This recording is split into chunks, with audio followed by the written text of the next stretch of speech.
Hi, everybody. My name is Sam Kuhn. I'm an economist at Appcast, and I'm here today to talk to you about the latest data we got from the Bureau of Labor Statistics on the labor market and how it impacts recruiting.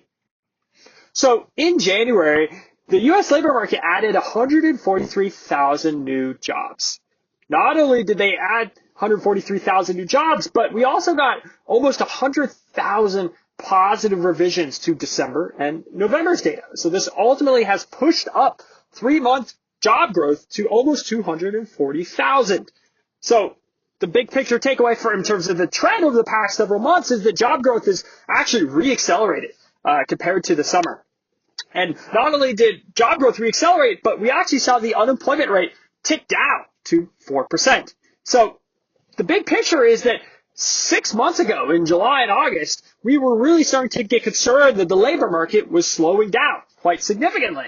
And since then, we've got November and December and January's data is that the labor market is actually growing at a healthy pace, not nearly as rapid as 2 years ago, but not nearly as slow as the summer months.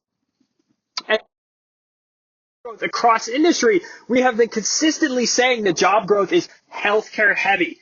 This is true again for this month. Healthcare added nearly 44,000 new jobs, but retail trade also had a strong month, 35,000 jobs, but also is building off another positive month in December as well. Where we are seeing some weakness in terms of job growth has been concentrated in warehousing and then also in professional and business services as well. So backing away from the most recent data and talking about some big picture trends that I want to highlight and sort of what we thought historically about the labor market and what we think about going forward into the new year is the first one is that 2023 to 2024's labor market was much less tight than we thought. What does this mean? Well, one of the parts of this data release was the fact that the Bureau of Labor Statistics went back and revised several months worth of job growth. And what they have found is that job growth was just overstated over a period of 2 years.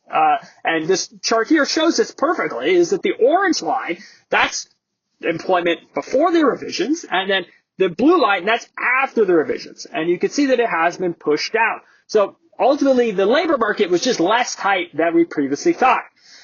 So then heading into the new year, what do we think about 2025's labor market?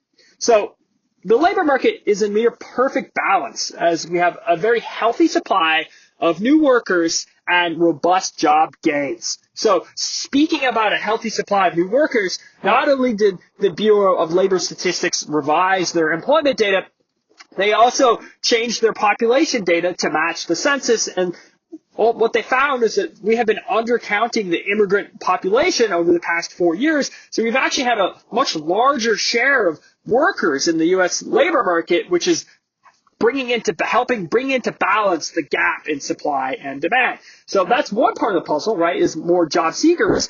And two, in terms of demand, in terms of competition to hire, is that we know that job growth was overstated in 2023 and 2024, and it was pushed down. So we now have a much better sort of gap between supply and demand. It's a much more healthy balance.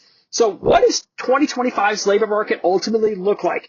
Well, this chart here shows that job growth is basically right at where it was in 2019.